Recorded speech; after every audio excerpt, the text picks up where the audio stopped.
Turn 1 podcast. This is episode 18, and if anyone is watching this, this is take 2, not take 1. And we are today talking about how much of a cock-up I make on podcasts. And then we're also going to talk about the Singapore Grand Prix with my co-hosts, Will and Henry. Gentlemen, how are you? You good? Good evening. Good morning. Hashtag shambles, that's why I live near York. That's why I live near York. I've got to do a stream from that shambles, if I'm honest. That would be funny. So we're talking about everything Singapore. So I'm not going to go through the full intro like last time, and I'm just going to go straight into it. Will, how would you find it? Yeah, free practice was a thing. Free practice was a thing, wasn't it? Yeah, no crashes, surprisingly. Yeah. Although they did They say them off the race, didn't they? Yeah. Yeah. How did you know I was going to say that? Intuition. Did anybody crash in any of the free practices at all? Not to my knowledge. No, I don't think they did.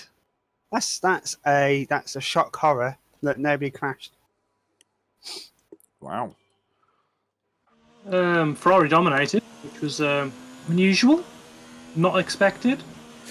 Yeah, to be fair, they bought a load of upgrades this race, though, didn't they? Including like a new floor. Was it Charles Leclerc that ran it first, and then Vettel had it as well afterwards?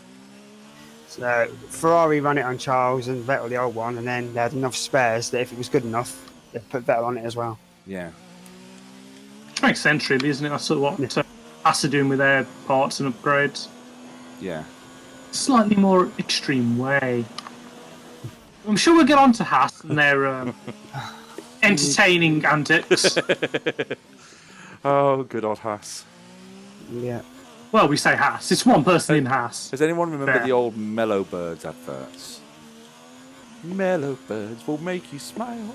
Just change that to good old Haas. They'll make you smile. Oh, dear. Oh, dear. Yeah. Free practice was good, I think. Yeah. Did. Mercedes didn't dominate. Mercedes went here for most of it. I'm starting from the back of the grid. No, Mercedes That's were. not that. But like I was thinking though, since the summer break, have Ferrari been the one team that have gone, we need to buck up our ideas and actually crack on to shorten this gap? We can't be messing about anymore. We've got 9 races left. Let's show what we can actually do. At the minute, yes. Long term, we have to wait and see, don't we? Because if Mercedes bring an upgrade and it works, then it's what Ferrari can then bring. And to be fair, Mercedes don't need the upgrade at the minute. They're 7 points ahead. They keep bringing back thirds and fourths, seconds and thirds. They're not going to be beaten, are they? No, I was disqualified from the race. But disqualified from quali because I overshot. Whoops. Standard tracker then. Actually, a good point to jump in on there was the disqualification in qualifying. Yes, for Danny Rick. Totally unfair, in my opinion. Can we go to the guy in the guy who's the Renault fan who's a total bias, even though he says he's unbiased? Henry, what do you think? It was very harsh because there was a spike, but didn't actually get anything from that spike. Renault didn't actually gain anything, or Ricciardo didn't gain anything from that spike. Yeah. It was 1/1,000,000th of a second. Yeah, it was really, really harsh. It was, but Rules are rules. Rules are rules. Yeah. Yeah, rules are rules. And I did reply to the tweet and said that if anybody else has that problem during the race, then they've got to be disqualified because they've set the bar at that. Game related. Are you chuffing kidding me? It's a wet race. It is indeed. I've said in our Discord about a black and white flag for penalties like that, to be honest. You had Hamilton, who was that in free practice, to be fair, had the slightly cold fuel. And he didn't even use that fuel. No, didn't even use it. Less than a degree was it out of the thing. Something like that, yeah. And you've got Ricciardo with this, and you've just let Leclerc off for pushing Hamilton off the track. Whichever way you see it, he's off the track. Yeah, they need to be quite consistent, a bit like with, I suppose, going back to football, the way football is nowadays with VAR. Because I mean, Yeah. Hamilton, like you say, didn't run that fuel. So where exactly the problem in just letting it slide, apart from the FIA, £50,000 or whatever it was. Yeah. Was it 50,000 or 5,000 euros? I don't think it was a big amount that they fined him. Some It money. wasn't a lot, was it? So, No, it was just a little bit of money to show that we are on top of the rules, and that's and it. then Ricardo, which is a stupid time, really. And he wasn't even on his fastest lap either. No, it wasn't even the lap that counted, was it? Even No. if just leave it be. We want racing, we want qualifying. You want your best driver. Well, I say this in a heart. You want your best drivers in the front of the grid. And Ricardo's one of your better drivers. So you want him in the top 10 to see what he can do. I mean, in the end, he put on a show. Yeah, somebody's got to start from the back. Ricardo with his overtakes, even in a track like Singapore. My God, was that race in? The highlights, because that's what I watched, was just Ricardo, really. It was it was his attitude on the radio, wasn't it? No fucking about, let's fucking carry on with it. We're off the F1 twice. I loved that. It was like, right, that's it. You could tell he wanted vengeance for his disqualification. Didn't he say that there was no point of him racing in Singapore if that was going to happen? I think he was very downbeat about what had happened. Yeah. But he's always got that smile on his face, hasn't he? He's always positive and a smile on his face. Yeah, because I mean, they'd had a brilliant qualifying, Renault. Let's be fair. Yeah.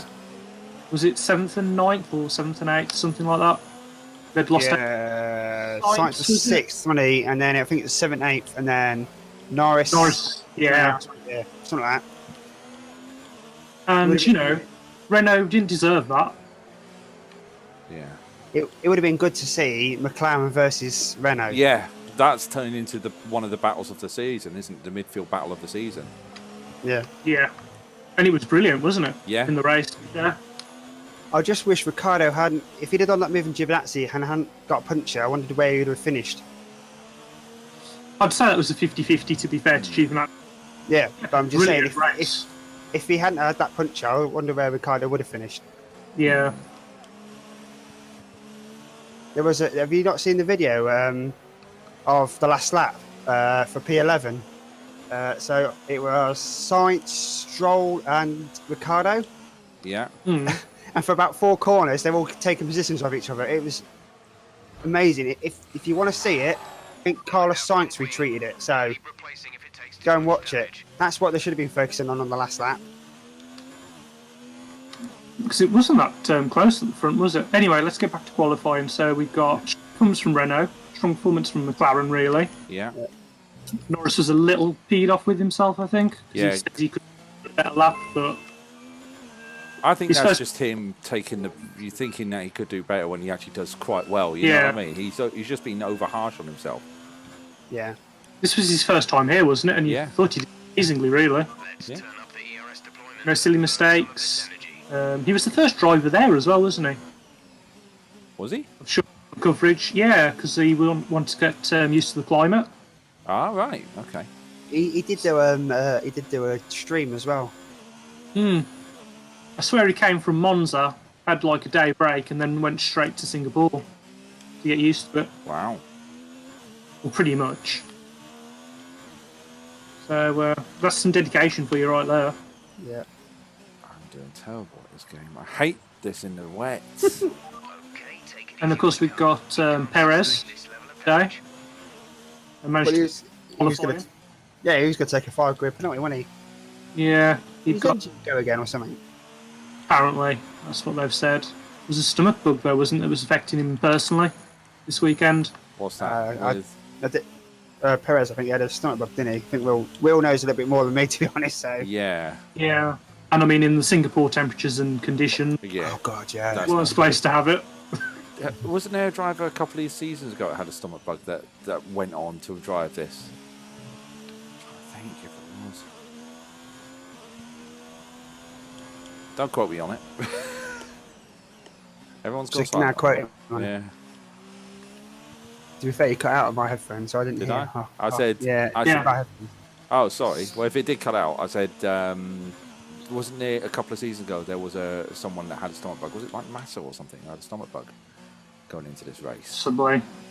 Could have been. I'm not sure. Rings a bell, to be honest. But yeah, and Force India, Racing Point, whatever you want to call them at this point. No, I'm not going to make that. Quite okay, to be fair. They weren't as bad as people thought they were going to do. I'm not going to make that. Perez qualified Q2 and Stroll went out Q, didn't he? But that's sort of expected. Standards. But he had a brilliant race. I'll tell you, we did have a brilliant race. I actually watched that last night. Of all the times I watched it, was last night in bed. I watched it. And it was a good race. Let's talk about it. Tyres. That 5-letter word. What was the time they were? 149s, was it? They were doing to try and conserve their soft tyres. Yeah, this is the thing, isn't it? Monaco the same. They drive so slowly. Yeah. Even the that's... yeah. Go on. Sorry, well, go on. Even the front runners, it's not like they're just Balls. doing it on purpose. Well, they are. The thing is, it's the tyres that Pirelli were told to make, so they make them, and then if something goes wrong, it's not, we're not, obviously, but people will blame Pirelli for it. It's not Pirelli's fault, they're just doing what they're told to do. The mandate is these tyres. They make them, and then that's it, then, isn't it? Nobody can sort of bitch about it. I hate this. But to be fair, though, it made for a better race, actually, because the top 7 were 8 seconds apart, weren't they, really? Yeah, it was close. No, I was just out of thing. I was reading Karloff's thing saying crash 2 when I crashed into the wall. Carlos can count, to be honest. Yeah, well, I'm in the pits. Pit stop number 1 of how many? That's the question. How many front wings? Box, please. Box. Well, the undercut worked, didn't it? How many front wings am I going to have? Well, I hope you've got enough, Tracker, to be honest. Well, I should have enough. I'll have empty track. I've increased my downforce as well. I've got maximum downforce. But, yeah, Vettel with the undercut. Yeah. Taking the Hamilton. Let's talk about the. Let's split that up. So the Vettel undercut. What do we think of that? Because surely he made it work. He made it work. Yeah, but surely the rule is it's the undercut is the first. It's driver number 1 that gets to call on the decision of pit stop. But he didn't make the choice, did he? The team made the choice to box him. And the team said that, didn't they? The team said that they made the choice to box him. Coinky dink. They saw a gap, put him in, and boxed him, and he made that work. Would he have finished the race if there's no safety cars? He probably wouldn't have won the race if there was no safety cars. Yeah, I've heard Mercedes get a lot of flack for their tyre choice strategy, and without, was it 3 safety cars in the end? Yeah, it was 3. Yeah. You've got to think that the tyres would have degraded on the Ferrari, and you know. I think Leclerc would have got him at the end if there's no safety cars. Leclerc would have got him. But Ferrari did say they did think about switching him around. Did they? Did they actually confirm that? Yeah. And yeah, I've read somewhere that they said they were thinking about switching him around. Is the circuit looking dry? It's because you go under the bridge section. But you know, as a Mercedes fan, which I usually hate on Vettel, I'm pleased he won. I'm really pleased he won. Same here. I don't hate on him, but I'm glad he won it. Yeah. Yeah. I mean, his emotions showed you how it meant, even if he didn't it meant. And, you know, it's not nice to see any world champion in that position. No. Yeah, did he? Let's be fair. He struggled with that car all year. Yeah. He really has. And then it was nice for him to get the win. And that car does not suit him at all. No.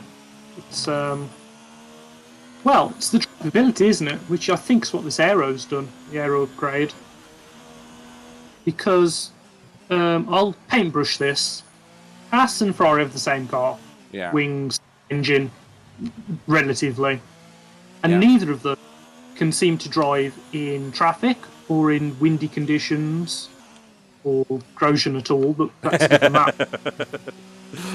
But the drivability of that package is costing them, race wins.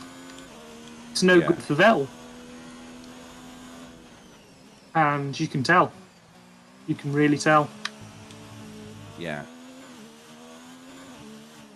He wants me to go into the pits. I didn't hear the call. Are you switching to slicks? I don't know. I can't tell It's on not- this track. This one doesn't show like a. Yes. Yes. Yeah, it's just called for a medium change, so I'm going to go for it. So hot in. All right. Get me to. But yeah, I think Ferrari nailed the strategy, to be quite honest. Well, what they had. I think Mercedes had been a lot closer and racier if there hadn't been so many safety cars, but that's Singapore. I think Mercedes did a safety car earlier on in the race to make their strategy work. It just never came through, unfortunately. Yeah, for Hamilton. I'm so glad I got into the pits. It's twice I've crashed at that same corner. And again, it was like, should Bottas have really held up? I think Bottas should have gone for it myself. I think Bottas should have just gone for it and ignored the rules. Yeah, or Hamilton should have I, given it back. I think that was Hamilton whinging, and I think Bottas should have just gone, look, you gave me the fresh tyres, I'm going for it. We didn't hear Lewis whinge there, did we? We didn't hear Lewis whinge. We just heard Mercedes say, slow down. Yeah, I don't think Maybe it was just a Mercedes thing. Yeah, I don't think Lewis knew anything about it. Yeah, get Lewis out in clear air and see if we can go and get the 3 cars in front of him. Yeah. Then again, Bottas has made an argument for himself to be on the best strategy, has he? Because he can't overtake. If Mercedes wanted to win, it was Hamilton that was going to give it to them. With overtaking, it's not exactly Azerbaijan where there's a massive easy place for Bottas to overtake. Yeah. He'd the race of Hamilton to pass anybody on this circuit. So, to be fair, he was probably the right man to give that strategy to. And his fresher tyres meant he would have been in the right place if their tyres had fallen off and there was no safety cars. He would have been in the right place to pick up the plate, to pick it up when he pick up the places and everything else. So yeah, I think Mercedes have just looked worse than it should have been. I'll put it that way. Yeah. But Red Bull also did a great job this weekend. Verstappen. I think Verstappen going in following Vettel was a stroke of genius. Yeah, and then you can't say anything bad about Albon either, really. No, he was sticking with Bottas, wasn't he? He was sticking with Bottas. I mean, obviously Bottas was driving slowly, but he stuck with him, didn't he? Yeah, like we said, this is one of the hardest tracks to overtake on. So, to be fair, Albon not maybe fully comfortable in that car yet, which is fair enough. 2 races. But Yeah, but he's doing better than Gasly ever did, isn't he? this is. I think he's just taking. He's doing overtakes that Gasly probably wouldn't do. Does that make sense? Yeah. Like Ricciardo, outside Ricciardo at Belgium. That's the thing, though, is Albon's put his stamp on it. He's going to attack, and that's the sort of driver Red Bull likes. Whereas Gasly wasn't really that driver, was he? No. It would have been a good number 2, but he's just struggled to settle in, didn't he? I think. He didn't qualify high enough at any point to be a number. No. Couldn't overtake to get back to being a number 2. Which is something Bottas can do. He can qualify, Yeah. I mean, he's got. Is it an even split with Hamilton this season for qualifying? Bottas? I think it is. Yeah, I don't think it's that far away. So, Yeah. So, what about? Well, we talked about Mercedes. I mean, what about that call? The call to keep him in. That was, yeah. Keep Hamilton out.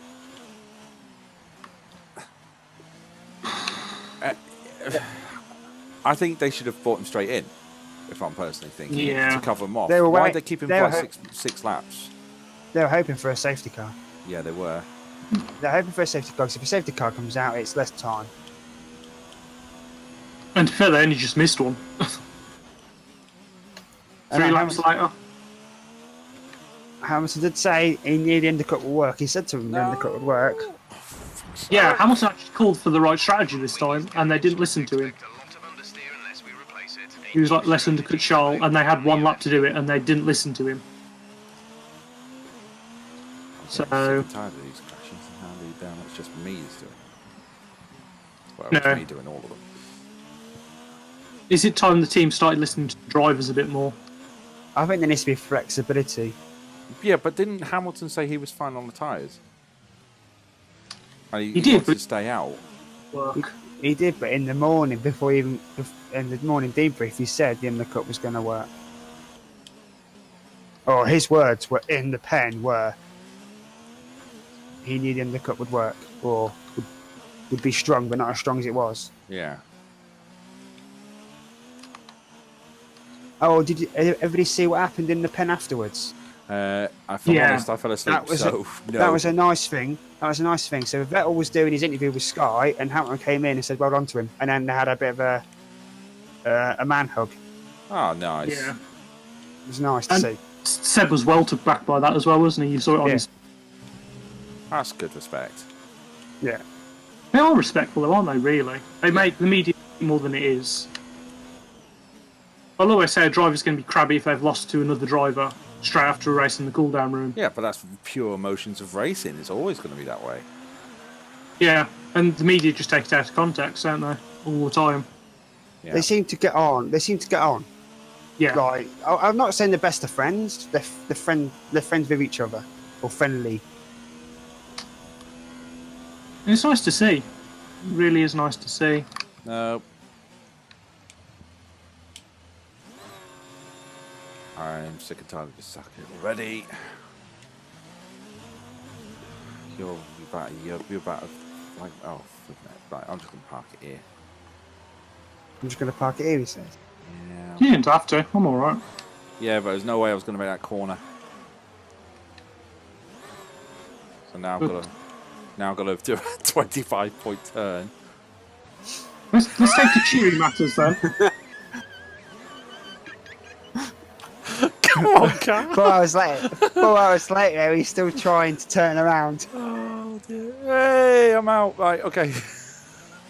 Exactly, Immortal McLeod. Exactly right. They do have respect for each other. What do you do as a job tracker? I'm a driving instructor, but I didn't crash it there when I was turning the car around. That's alright then. If you're happy for people to learn a 25-point turn. Well, it's not on the syllabus anymore, so that's fine. If I didn't hit the wall, I crashed into I think the wall. a first couple and of round corners isn't on the syllabus anymore either. Correct. Anyway, let's cheer you up and talk about your favourite team. McLaren. Yes. Mixed fortunes, but they acquisite a good race. Yeah, from both, if I'm honest. Sainz could have easily have retired more than likely. But the fact that he held on for the safety cars, 3 safety cars, and he finished P12 in a battle for points as well. Did he get overtaken by Stroll in the last lap? No, he didn't. It was No, because- because both Force Indians were out, weren't they? No, Stroll was still in the race. Sainz overtook Stroll.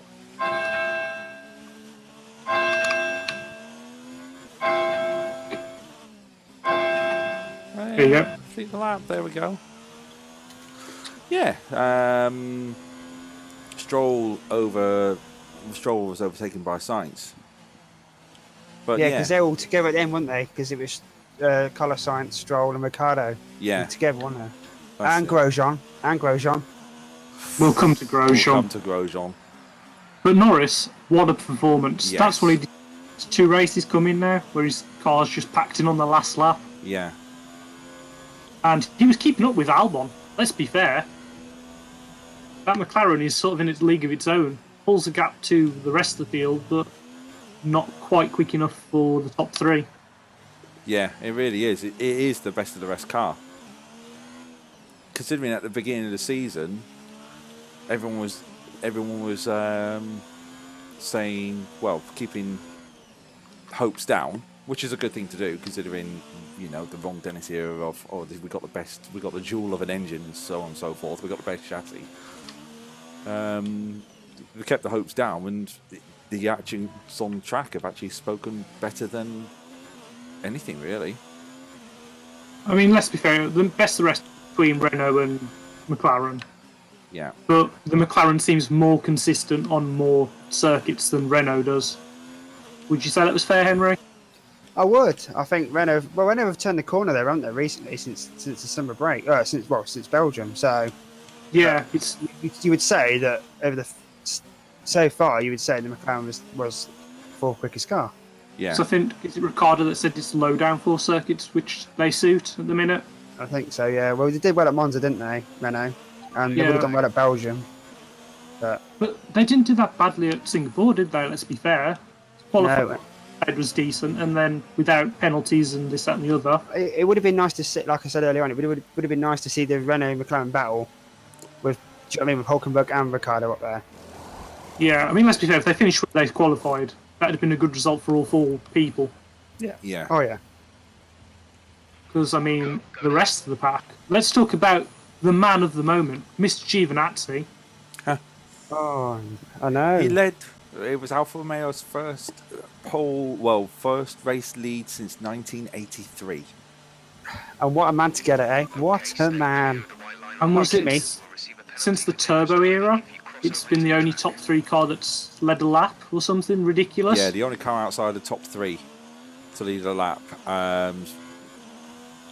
apart from Williams in 2014, 2015. Ah, That's it. Yeah. and I mean, he drove well. Let's be honest. He was leading. There was no pressure on him. He was holding off Vettel. He was holding off Leclerc.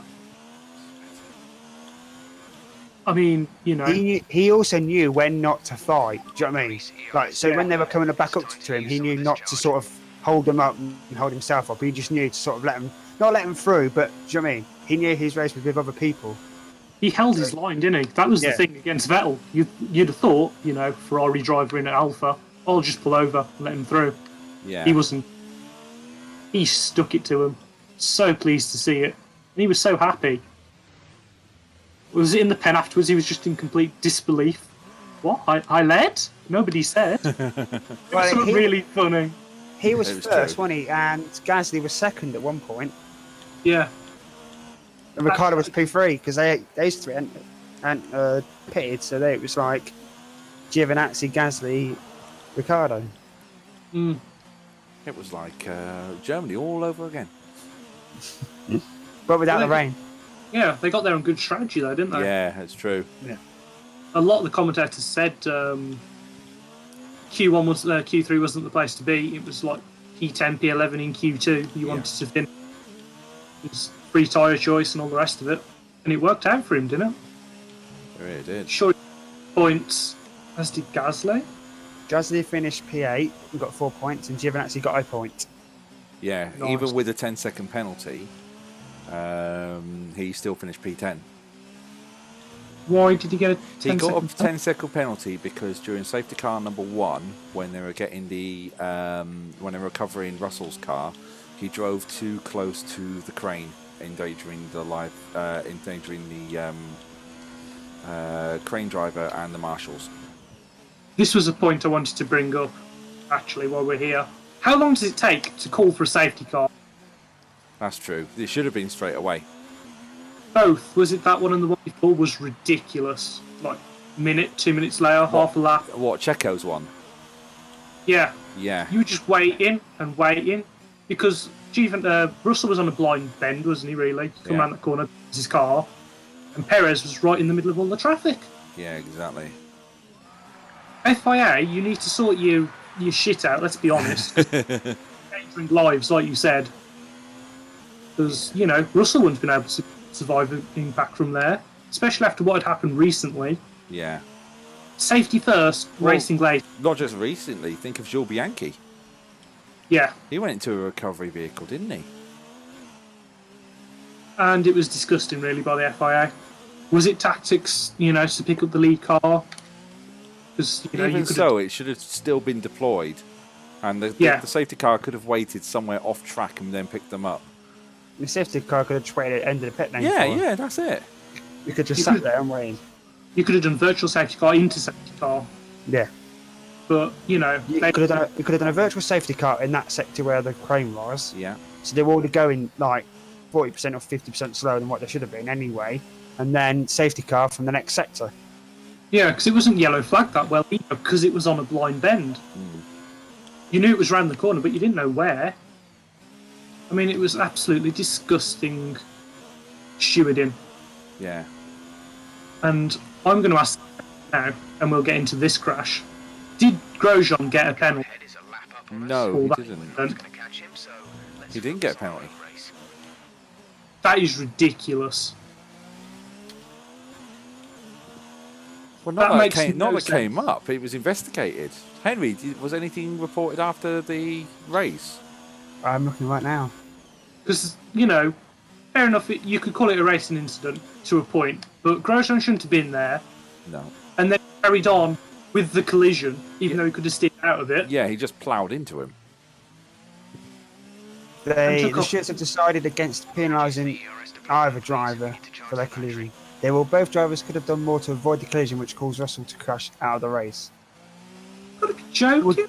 Would you like me to carry on? As the drivers exited turn 7, Grosjean got a run on Russell on the outside of turn 8. Grosjean was fully alongside Russell at the entry to turn 8 with the cars wheel to wheel.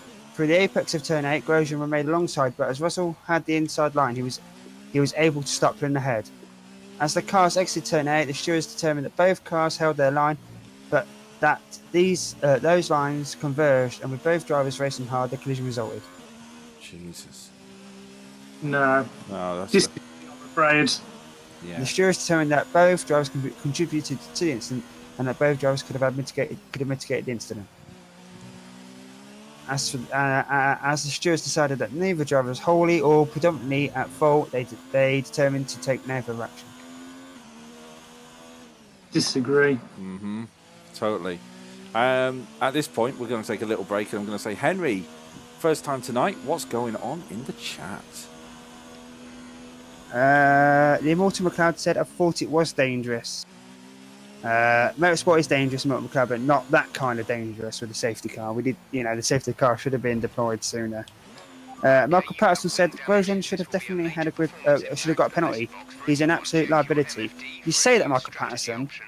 Yeah, he's won 5 races out of 6 on Motorsport Manager for me, so I'm going to disagree right there. Magnussen has retired twice, so you know who I'm getting rid of at the end of the season, don't you? Magnussen. He's gone. I mean, we didn't talk about that, did we, at the top of the show? We should talk about it now. Well, Grosjean kept his seat. Now, it depends who you believe or what you've heard. Would you like to know what I've heard? Go for it. Okay, so what I've heard is that. So I'm going to take it back to Belgium. Okay, so Belgium, Gunter Steiner come out and said it's either going to be Ocon, Hulkenberg, or Grosjean on that seat. And then within an hour or so, Ocon had gone on loan to Renault, so that wasn't going to happen. So then, which Renault said they offered Hulkenberg a 1 year deal, but he wanted a 2 year, 1 year with an option of another year, but he wanted a 2 year deal. So then he's been talking to Haas and Alpha over their seat, and everybody thought he was going to Alpha, including me. yeah. And then Haas announced that they were going to keep Grosjean. Now, is that because, as somebody put it, that he wanted too much money, Hulkenberg, or was it that he turned them down himself? Exit now. Read it that whatever you like. Okay. So either he turned them down, or they went with Grosjean, or you believe what they said and they went with Grosjean because he knows he's very good in the R&D, and he knows the team inside out and how to do the T4. Who's behind me? So the question is very interesting, is it not? Yeah. Because there's still a chance he could end up at Red Bull at this rate. In F1, just don't predict anything because the unpredictable could happen. Yeah, I don't see him going to Red Bull. Yeah, It'd be good, even if it was just for 1 year. For flip's sake. Oh, tracker. that's the thing, though, isn't it? Because they might only need 1 year. Who's the fast car? I don't think he'll get the Red Bull 6. I think Albon will get it till the summer next year. I think so too. He deserves it so far. Karloff, it's crash number 5, buddy. Crash number 5. But ooh, I've just caught a wall. To be fair, I'm gonna have to come in. Yeah, I'm coming in for my 6th pit stop. Ah! Can you box, please? Box. Yeah, box, you know what? I box. might as well go on to soft tyres because the amount of times I'm coming into the pits, might as well. Have you actually got any tyres left? To be fair. Well, I think at I'm this out of point? mediums.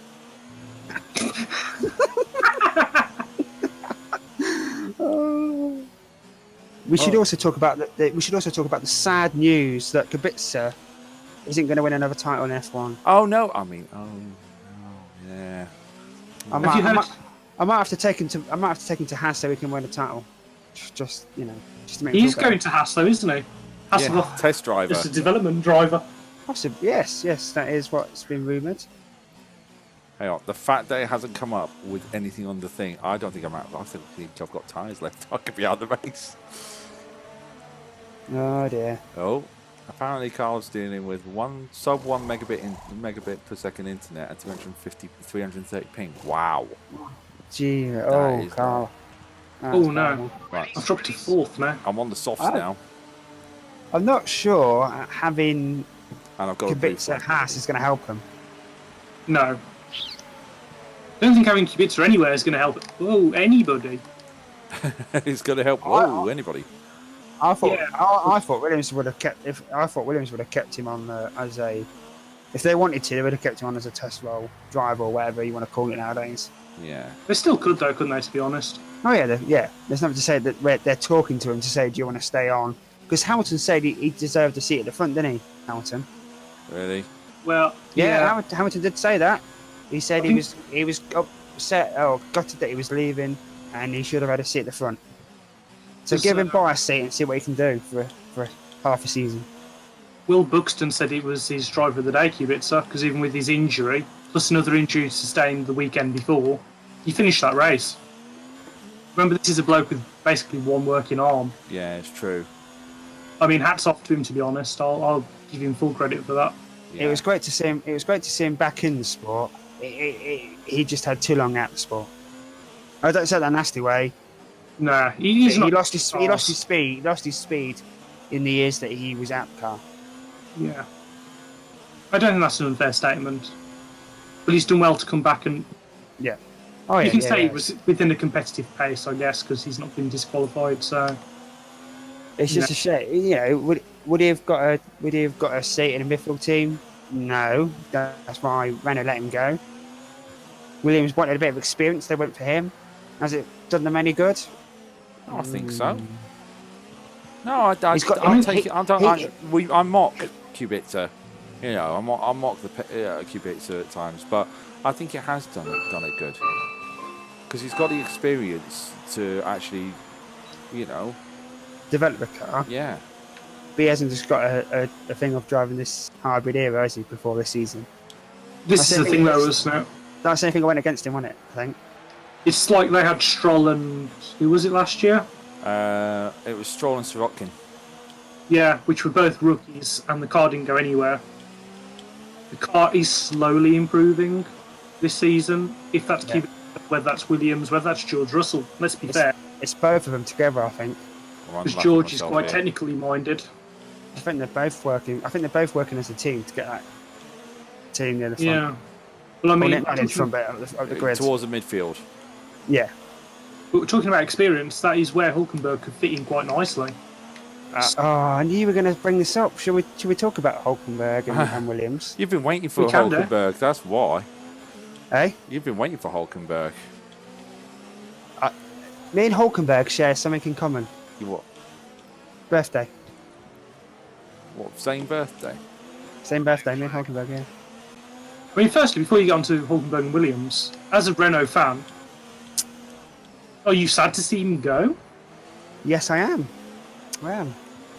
Does it In mean- 3 years. In the 3 year, everybody, obviously we pick on Kubica, or we say about Kubica, but in 3 years, he dragged that Renault team from 9th to 4th.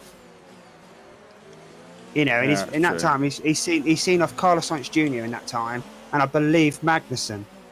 Hey, he saw off Carlos Sainz because they got in Danny Rick. No, because Carlos Sainz was only on loan, wasn't he, for 2 years, for 2 seasons? Yeah. But I don't know. This is where I'm going to be a bit. I don't know how much they told Carlos Sainz Jr. because obviously he was still a Red Bull driver, wasn't he? Yeah. Inverted commas. So it's whether they told him everything or not. I don't know. But the fact that he saw him off in 2 seasons at Renault, which is, he's a good midfield driver. I was going to get squeezed there. I mean, if I make a comparison to snooker, he's going to be one of those drivers that never gets a win, but probably deserved one. Yeah.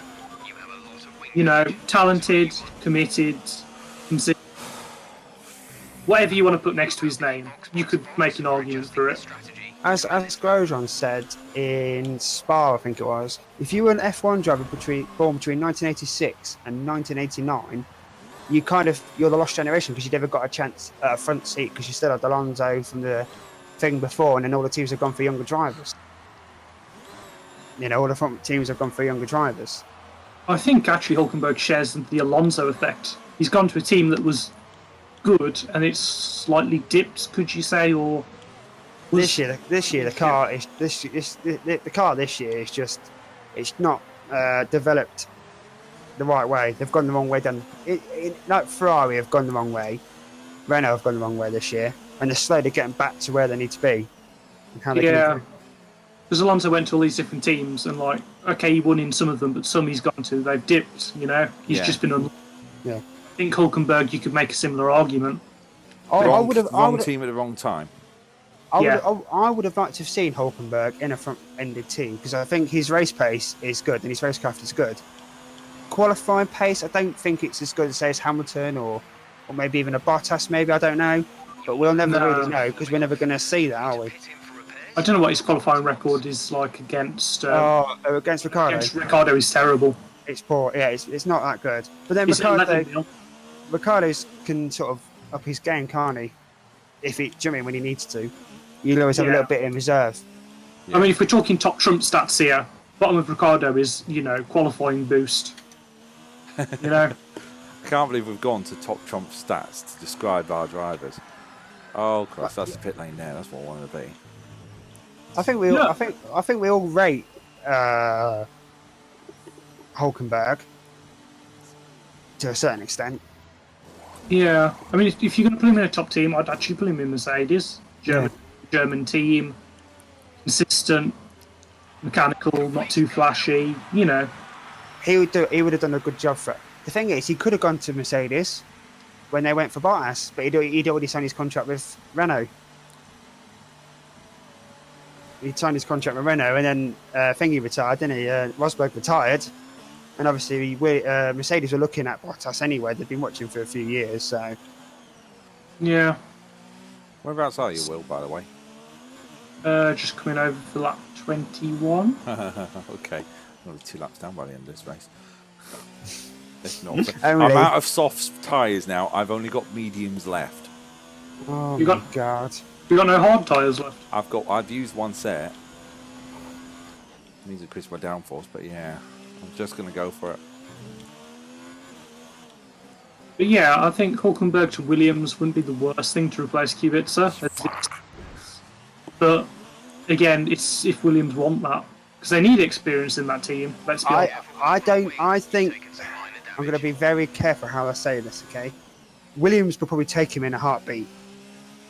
Yeah? It's whether, A, they can probably have the finances to pay for him, and B, whether he would go there. Because if he goes there, he's basically saying, that's it, isn't he, really? Yeah, I'm not going to get much choice. Well, he could get the Alpha seat. If they don't believe in Giovinazzi, who else are Ferrari going to put in that seat? I've just totaled my car. I've got no front wing. That's alright. I'm 2 laps down. I'm in P19. P19! P19. Everyone is faster than you. A person on a mobility scooter is faster than you, tracking. Battery charge is high. To quote Red Dwarf, the Eastbourne Zimmer Frame relay team is faster than me. Right, so heading into the summer break, it was 8-4 to Ricardo in qualifying. Right. And in the race, it was 6-3 to Ricardo as well. Yeah. Some good stats there. You're welcome. What's Michael said in the chat? It's the same for any driver who has spent time out of F1. Even Michael Schumacher found it tough when he came back, and is a multiple world champion. It was always going to be tough for Kubica, no matter how well he had recovered from his injury. It's true. Yeah, he's done well to get back into the sport. Yeah. And, you know, he's embarrassed himself as such, I don't think. No, he hasn't. I mean, what did I say? First race when he went into the pit wall, that's quite embarrassing. Oh, and then Grosjean did it. Yeah. Yeah. So, He's as good as Grosjean. well, Grosjean's on races on Motorsport Manager. Kubica hasn't, so do you know what I mean? It's all ifs and roundabouts. And spins and crash. Yeah, exactly. What is Spins. Grosjean's track record with wins? He hasn't won a race, has he? Yes. I thought he won one for Lotus. Has he? No, he's got 10 podiums, hasn't he? I thought you got a win, you know. I thought you got a win. Oh, here we go. Would you like me to have a look? Yes, please. So, the top thing when I Google this, right, is I put in has Grosjean, and it put has Grosjean crashed yet. That sounds about right. We're approaching the pit window. You'll be on the mediums. Why is that never an option on Fantasy GP? Why is it never, will Grosjean crash this race? Maybe you should recommend it to Fantasy GP. I can't remember what I chose for Idiot of the Week this week either. I know I got best. Nor was can quite I. I haven't pleased done with, the stats for that this week, I'm afraid. So that's going to be next week when we do Russia. I want to say Russia. Crash? Yeah. Yeah. It was more. It's all bit. Everything's a blur at the minute with everything going on with Reduce ERS home, work, Steve Conn, everything. Okay, so Grosjean has no wins in F1. And Kubica has. Kubica is the better man. He's had 10 podiums, though. That still doesn't take out the fact that he hasn't had a win. Oh, no, just saying. Kubica, until his accident, was world championship material. Was he I though? would've- Yeah. I would have liked to see Grosjean leave Lotus and get a front team and see how even if it was for one season, to see how he would have done. He had Is a he- front he team. probably He had Lotus where Raikkonen was winning in the same car as him. Oh, yeah. So he's I mean, had his chance. Not at the front, though, are they, Lotus? They were always sort of behind the top. A bit like Ray McLaren are now, weren't they? They was always behind sort of the top three. Everyone remembers Raikkonen winning with his at Lotus with his famous "Yes, yes, leave me alone. I'll know what I'm doing." But everyone also remembers Grosjean taking out 4 cars at Turn 1 of Spa 2012. And that's what brought on the penalty points. Yeah. Because he sat with Charlie White, didn't he? Charlie White sat down with him after that. He was banned for Not one race. Not to overgo him, but just say this is what we're going to do, just to make and try and help him get out of that sort of rutty that he was in. Wow. I think Haas was stupid keeping him on. Yeah. I think I think Gunther really have a Steiner. choice, I don't think. I think Gunther Steiner didn't take his Weetabix or something because he made a stupid decision there. I mean, there's even an argument Chief and Atty could have ended up at Haas as a Ferrari driver. Yeah. I don't think Ferrari have a seat there, though, do they? I think they could do. Otherwise, they just don't supply Haas an engine, do they? They could have. What they could have done is put really. If they couldn't afford Hulkenberg, who would have been your number one driver, because you would have. If you're going to bring Hulkenberg in, he's going to be your number one there, isn't he?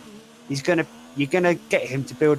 You're going to build your team around him. Yeah. You may have to pay Magnussen off, but then you could go and get somebody like Pascal Vernon from Ferrari, or Brendan Hartley from Ferrari, even if it's for 1 year, just to go alongside it. It's two safe pair of hands there. Do you know what I mean?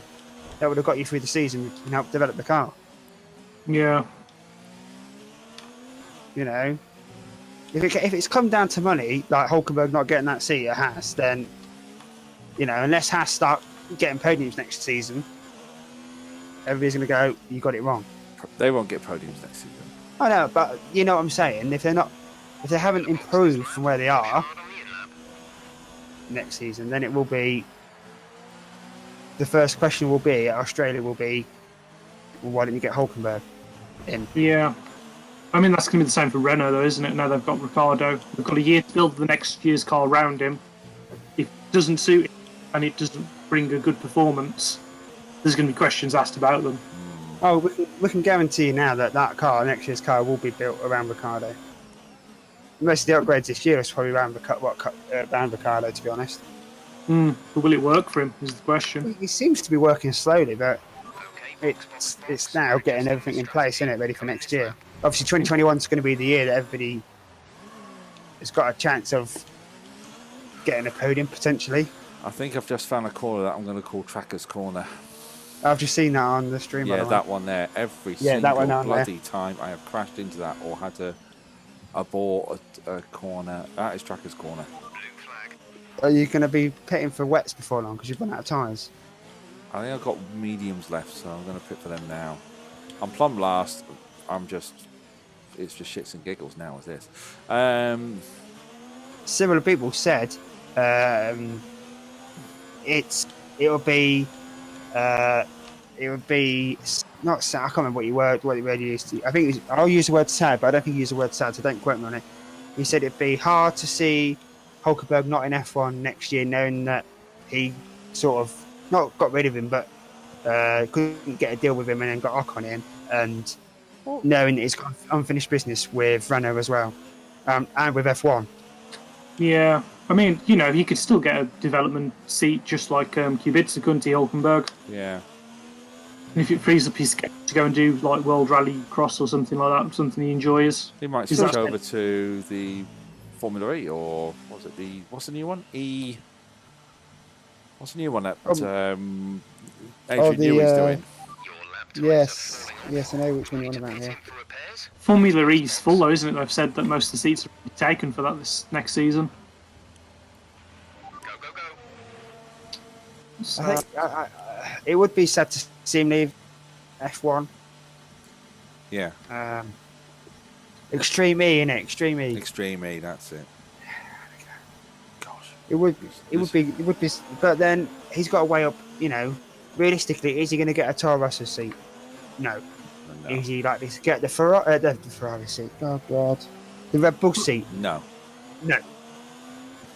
So that really leaves Alpha or Williams. Are they really going to put him in the Alpha? Well, Giovinazzi's done all right recently. You know something though? What bench could bring Hulkenberg to Alpha if Vettel retires? Yeah, but if Vettel retires, then surely they would go for Hulkenberg. No, they won't. Even for a year. Nah, Italian. No. They'll go through they'll go through their driver program. They'll go for someone in Alpha. Yeah. And they're not going to bring Kimi back, are they? I mean, they could, but I don't. I don't think they would. I think they'd give Giovinazzi another year at Alpha. I think they'd just promote him like Charles. 1 year. Bump, there you go. And then watch him do badly. Well, I don't think he'd do badly, but I don't think he'd be up there. I think he'd be like Gasly to start off with. Well, this is the situation Ferrari and Red Bull are into an argument, aren't they? They haven't got enough people for seats. They're sort of running out of options. That would do Red Bull well, though, won't it, to be honest? Because it gives them a bit of continuity for a couple more seasons, doesn't it, really? Till they have got the next sort of batch coming through. That's true. It's what they need. But and let's be honest. Obviously, if Mick Schumacher does well in F2 next year, then he'll probably get promoted to the Ferrari seat or the Alpha seat. If Vettel goes, then Giovinazzi will probably go up, as you said. But yeah, it's whether how well Mick Schumacher does in F2, because he's done alright this year, but he needed that another season, didn't he? That's the thing, isn't it? I hope he doesn't get the seat on his name. Yeah, he needs to get the seat because he's earned it. Yeah, because that will just put. Well, as a fan, that'll just put me against him already. because you shouldn't get a seat on your name. I thought Ron was very similar to start off with. He's done all right though. He's done all right, to be fair, in F2. I know he's won a race this year, at least. That's one race though, isn't it? Look at Yeah, but he or... started off, struggling or whatever badly, and then he sort of slowly got himself. I mean, he's made an odd mistake, but you're gonna make odd mistakes as a driver, aren't you? So hopefully he'll if he does, if he has got good natural talent, then he'll be an F1 for the right reasons. Yeah. I don't know how George Russell's early career was, but apparently he was dominating too, as was Gasly when they were brought in. Well, George Russell was teammates with Hubert for one season in GP3, as it was known then. It's known as F3 now. Mm. But they were teammates together. But I think if Hamilton goes or retires, then I think George Max will get that seat, and then George Russell alongside him. I think they're eyeing up George, aren't they, for when Bottas goes? Yeah. Especially as the way that Toto Wolff worded it. He said that he's just on a 2-year loan at Renault. He is a Renault driver, and there's an option on either side after 2021. Mm. So if Renault wanted to keep him in after 2021, they can do, or if potentially if anybody else wanted him, but they've also got an option on him, and they won't recall him even if Hamilton or Bottas or both of them go into next year. Oh, hello. Someone's. Oh, SG Black Vortex 64. Thank you very much for the follow, buddy. Welcome along to the Turn 1 podcast and my own personal channel. How the devil are you all? Will, Henry? Welcome. Say hello. Yeah. Welcome. What brings you along? What's going on in the chat, Mr. Henry, sir? We're just talking about the football tracker. Obviously, it's a South Coast derby tonight. Would you like to know what the score is at the moment? You're not a Portsmouth fan, are you? But I know you was born in Portsmouth, tracker. Is that correct? I was born in Portsmouth. Yeah. I'm a Pompey man through and through. Born in Portsmouth. Just to let you know, you're losing 2 at half time. There you go. Okay, well I'm a gooner, so that's fine. There you go. What's going on in the chat, Mr. Henry? What's going on? Michael Patterson said Grosjean goodwill he earned from his temperatures have been wiped out by his constant crashing. Michael Patterson, just one quick question there. Would you put tracker in the car? No. That's what I'm going to say to you. No.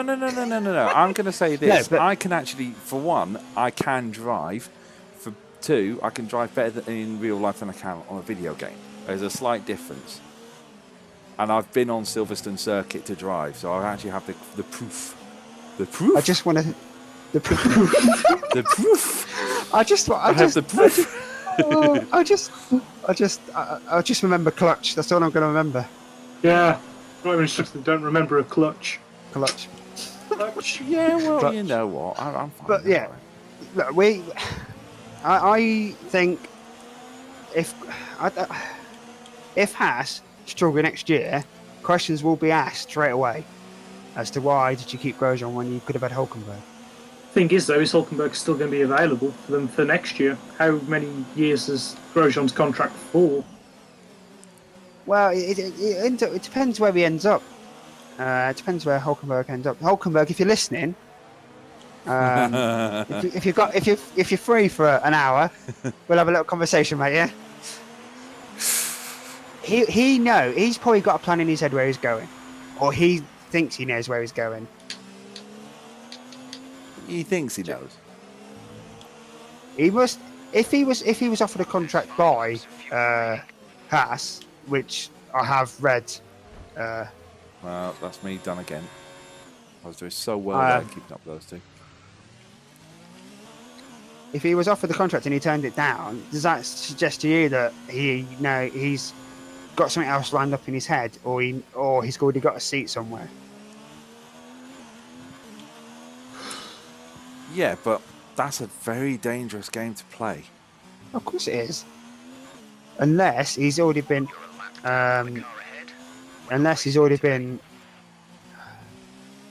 He's had maybe not a written thing or verbal. Maybe he's had a verbal agreement that he's going to go somewhere, even if it's not F1.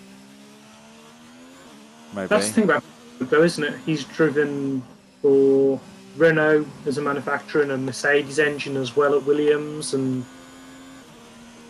much like Carlos Jr. You know, he was part of the Red Bull program, but he's also driven for now Honda and McLaren, who has ties to Mercedes. They're sort of drivers that have a, what do you want to call it, a loyalty, Yeah. but not necessarily as strong as Hamilton Mercedes or Vettel, no, not Vettel, Leclerc Ferrari. You know what I mean? They have options many different places, Yeah. which is an interesting prospect for Hulkenberg anyway, you know? Yeah. You know, Mercedes have just lost a test driver in Ocon. That's true. How do you feel about Ocon going to Renault then? Good move. Yeah, I don't mind, to be honest. I'd like to see him racing. Here's a question for you: if you was a midfield team boss, what would you? Okay, Tracky, you're going to be Gunter Steiner, yeah? Okay. Right. Will, Okay. you can be whoever else in the midfield you like to be, barring McLaren, because we already knew who they were going to be. If you had to come up with two drivers, would you go for the two best drivers you could get on your budget, or would you go for somebody from your country? So obviously, Tracker, that would be America, and Will, wherever you pick. Because it seems a bit of, for me, the Ocon deal seems a bit of a weird one. I was going to say Gunter Stein is from Germany. That Yeah, kind but of. Hasse from America. Right. Okay. Yeah, just to throw it. Just sorry, Tracker. Sorry. Yeah, that did confuse me there.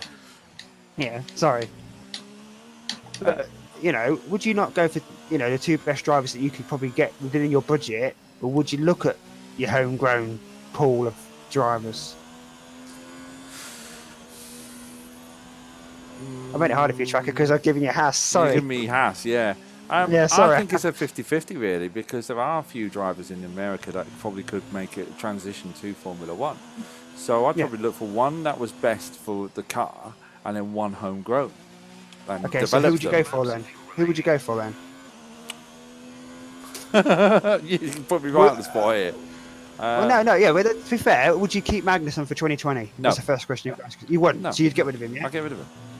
Okay, so then obviously Grosjean's out contract anyway. So who would you go? Who would you bring in? Verline. You bring Verline in Yeah. from Ferrari. That's a good shout. I said that earlier on. But who'd you put alongside him? Some young American who I can't think of any at the precise moment because I'm. No, that's fine. So you would go with a young American driver and Yeah. Pascal Verline, so they could learn off Pascal Verline. Yes. No, Yeah. I think that's a fair shout. What about you?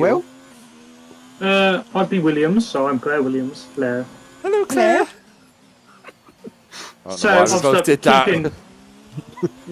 I'd be keeping George Russell. But that's already done deal, isn't it? To be fair. Yeah, but Hang on, you gave right. No, Fine. he could have got rid of George. He could have got rid of George Russell if he wanted to, but it's already a 2 or 3 year loan deal. I offered you the chance to keep Magnussen, and you turned it down. Yeah, because you gave me Haas. The laughing. to be fair, you're crashing as much as Haas do. There He you didn't go. die at the time. There we go. But yeah, Yeah, for but- the other seats, I'd probably choose. I don't know what the budget is for Williams. To be fair. See, this is the thing, it's Latifi, isn't it? Because he's got his own budget behind him. Yeah.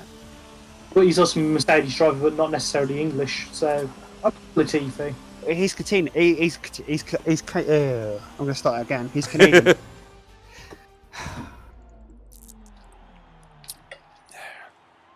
So yeah, I'd do that really with my budget. Yeah. See, for me, if you're going to get rid of Hulkenberg, right, and the one thing that Hulkenberg hasn't done is won a race, you try and get a race winner alongside Ricciardo, wouldn't you? Well, you'd hope so. You know, that's what I would have done, but Yeah, because you're not playing engine politics, are you, with Renault? No. Renault are going to have a Renault engine. Yeah. If you were McLaren, you'd be going, well, we'll have Ocon if you're going to give us a nice Mercedes engine, you know? yeah. An option for one in the future, whatever. I think that will, whoever wants a Mercedes engine, whether it be, I reckon Ocon could end up at Williams, yeah?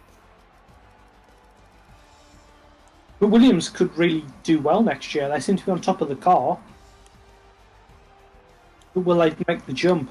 It's just down to their budget now, isn't it? To be honest, it's how they if they can develop the car well, like they have done, they could potentially close that gap to the midfield. Yeah, that's true. And then next year, who knows? You know. Exactly. Right, so let's wrap up all the stuff from, because we never really did wrap up Singapore, did we? Out of 10, what are we going to go with for points? 19. Always one. No, 19. I know. There's a reason why I went 19, but 19. 19. I know 19. Good. Will? It's a tough one to call. Hmm. Go an 8. It's a good solid 8, you know. Good solid 8 out of 10. I like the race. I enjoyed the race. If it was on any other circuit, I'd have given it 10. But because it's very much a non-overtaking, qualifying decided sort of circuit, you know, the best it could probably do. Yeah. Me? I'll go 7.5. 7.5. Yeah, I think it was. Like I say, I think it was a good race. Yeah, I'm sticking with 7.5. We should point out that Alpha had their had its bid to get their points reinstated from the German Grand Prix. Hold that thought. Hang on, because we know what time it is. We haven't got a break. New time schedule, no break. So it's time for the news. Okay. Ding, ding, ding. Go on. You can start with Alpha. Okay. We'll start with Alpha, shall we? Yeah. So it had appealed against the time penalties that Kimi and Giovinazzi got in Germany. Right. But on Tuesday to today, the case was declared inadmissible by the FIA. Inadmissible? Yep, by the FIA, according to Alpha. This is according to Alpha. So they're the only ones who have said anything. Obviously, we will find out. A full ruling will be out at some point. Will be published later. So possibly by the end of the week, maybe by the next week. So does that mean that that Williams hold on to their 1 point? That is correct. Wow. I don't think we saw that one coming, did we? Yes. Yeah. They didn't have a leg to stand on. They broke the rule. So, as we've said earlier on, if you're gonna break the rules, you've got to get punished for it, haven't you? Yeah. Yeah. This is a consistency thing again, though, isn't it? Yeah. I mean, does a millionth of a second really demand a penalty? No. Yeah. Not in Ricciardo's case, no. No. And then does Hamilton deserve a penalty for what he did? With the fuel, probably not. But like you say, rules is rules. That the fuel thing was just a fine to say that they're sticking to the rules, even though we didn't even use the fuel. It was just a fine to show that this are the rules, and you've broke this rule, we're going to fine you for it. Like when a wheel falls off, if you when McLaren's was it Sainz when his wheel fell off, because obviously as Trekker said in previous podcasts, they have done very well. That's why they only got a €5,000 fine. If it had been a reoccurrence, it would have been a lot more. Yeah. But it's good to see that they made that decision. They've obviously, the FIA have seen a lot more evidence than what we have seen. So it's always nice to sort of go, this is our judgment. We know that they've done whatever they've told the drivers how to get away from the start line or whatever they've done. Yeah. And we're going to give you a 30-second penalty, and we're going to stick with it. Okay. Well, it's good for them to do that. It's just so indecisive. They need to sort that out for next year. Definitely sort it out for 2020. Like I said in the Discord, I think a black and white flag for stuff like that. So many a season before you start giving out fines and penalties and stuff like that. I think if a wheel falls off, it should be a fine. Yeah. Yeah, but that's safety, isn't it? But if it's like Ricardo's silly stuff, should we call it? Just let it be. A million seconds is nothing. They could have seen that Ricardo didn't get anything from it, and I suppose it's because of the fact that these kind of penalties have been handed out before in the past, not just for power. Think back to last year with the USA Grand Prix with Haas. They both got disqualified for having for using like a gram more fuel than they were allowed. They also got disqualified in Italy as well, didn't they, last year? Excuse me. Yeah, but that actually made a lasting difference, isn't it? A gram, Yeah. where Ricardo's lap wasn't his fastest. So it didn't really count for anything. That whole lasting, what do they call it? Lasting advantage. But what they should do is, FYI. if it's in the rule books and it's broken, it should be penalised. So Hamilton should have had a similar kind of slap for it as well. It should have been. It's case closed. It's in the rule book. It's like when they go above the speed limiter in the pit lane. They go above the speed limit. It's a slam dunk case, isn't it? That's what it should be. That's safety there, isn't it, to be fair, which I agree with. If we're talking consistency, we'd take a look at Canada and Monza. It's not been the most consistent. Yeah, No, full stop. that's the thing. Let's hope they start getting more consistent now. Like with the black flag, with the black and white flag. Let's say that they start getting more consistent. Yeah. I mean, we'll still sit here and go, well, we don't agree with that, we disagree with that, because that's what we, that's what we do. Yeah, absolutely. I think we all agree, though, the safety car should have been out a lot sooner at Singapore. Yes, absolutely. That is just standard. That was just dangerous, and there was no reason for it. Yeah, absolutely, I agree. Yeah, I agree. Because driver safety comes first. Because what was it? It was nearly a full lap by the time they got around to dishing out all three safety cars. The Raikkonen one was so obvious as well. He wasn't going to drive anywhere. There was one wheel pointing straight, the other one pointing off to the right. That wasn't going to happen. And that's at the end of a very long straight which has DRS on it. All three incidents should have had a safety car straight away. Very much a bit like Germany, to be honest. As soon as they worked out that tarmac was slippy and people were just going off out into it, like Hamilton was taking out Leclerc. Yeah. Where was the safety car for that? Okay, it's on runoff, but once they seen cars had no control, they should have a safety car every time there was a car over there. Let's be honest. On the Kubica front, he admits that DTM is an attractive option for 2020. All right, okay. So he might not even go. He might not even stay with Haas. Well, no, wow. DTM for him would be a lot easier on his hands. Well, no. He could stay with Haas. He could go to Haas as a development driver and do DTM on the side. He could do both. I'm sure Brendan Hartley's racing in some form of category and still the test driver for Ferrari. Well, hang on. Look at Fernando Alonso last year. He was doing another race as well as racing for McLaren. So isn't it? When obviously. Clark and them used to do F1 and then they used to jet off somewhere else and go into a race in a Mini and then they used to come back and do something else. But the calendar's just so packed at the minute, isn't it? Yeah. That's the thing. It's packed and it's getting fuller with 22 races next year. Because, of course, we're on a week break here, aren't we? There was no 2 racing weekends, one after another. So they want 25, don't they? I can't unless it's all year round a season, Well, unless they cut down the summer break. Or do more back-to-backs, maybe. I don't know. I'm not sure how they're going to do 25. They started earlier in February. The thing is that back-to-backs can work if you're working your way towards home. Yeah. Like Germany, France, Britain, or, the other way out, whatever. I've had this discussion with Snooker as well. Because at some point they were going from the UK to China to the UK back to the China again. Right, okay. You must do all your China events while you're out there. Exactly, or in at least half the season you go to China, then you come back, and then you go back to China again, whatever. I was going to say, doing all the China events and doing all the UK events, that's just common sense. No one has common sense in sport. Nobody. That's why it took football forever to do VAR. That's why cricket, you can never understand the rules.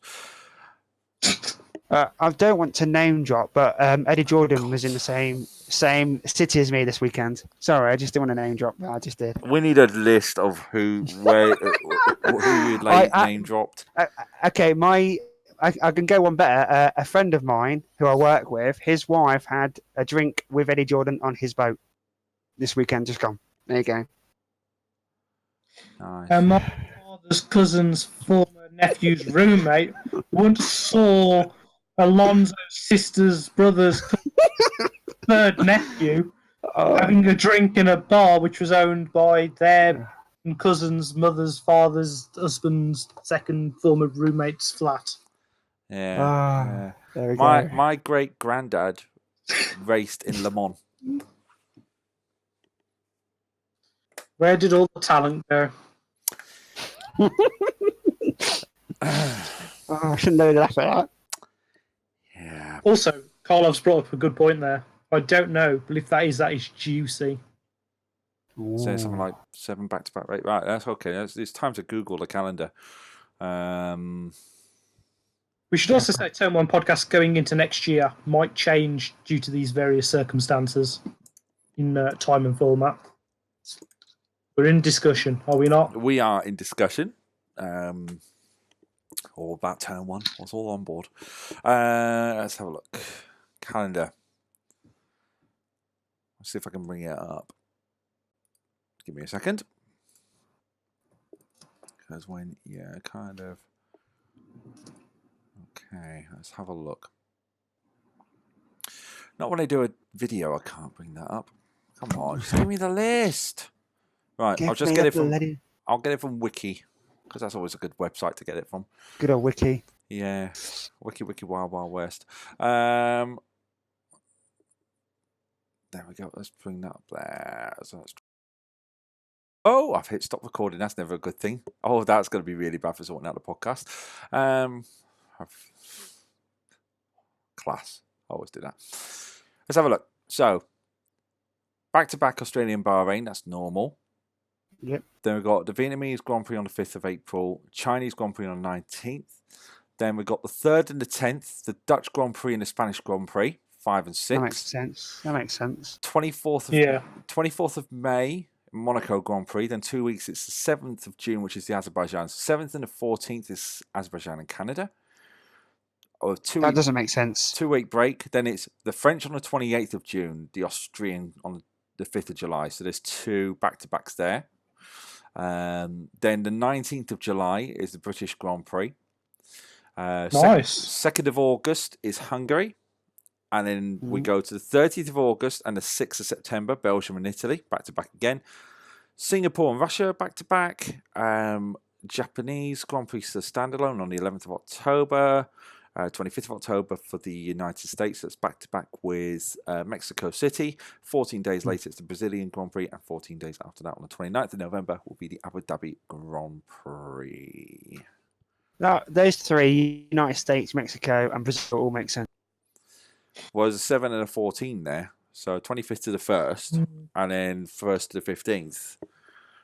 So it's only, the Canadian back-to-back one, which doesn't make too much sense. Yeah. To Canada. Azerbaijan and Canada, innit? Yeah. Yeah. No, it doesn't make sense. But then I suppose they'd have been tripling it if you would change Canada with a European track. Would you? French Grand Prix, 7th of June? 14th of June.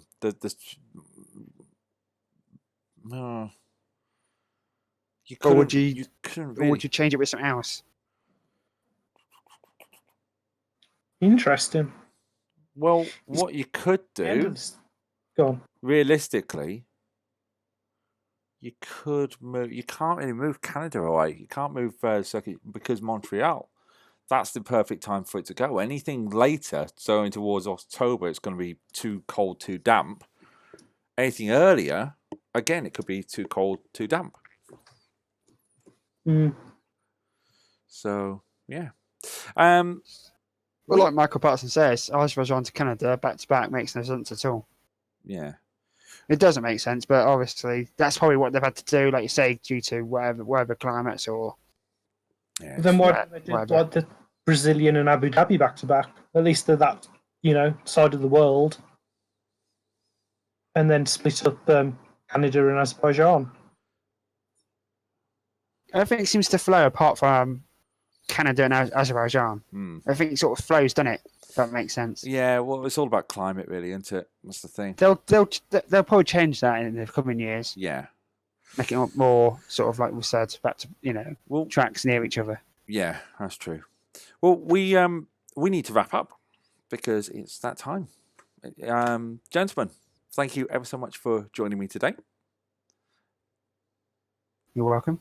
No worries. Thank you ever so much for all of you who have watched live today on the stream at twitch.tv/Tracker57.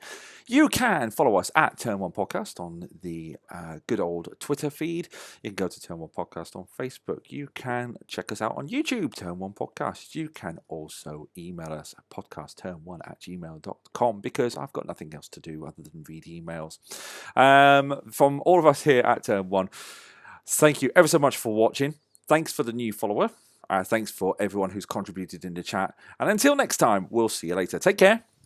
Bye-bye.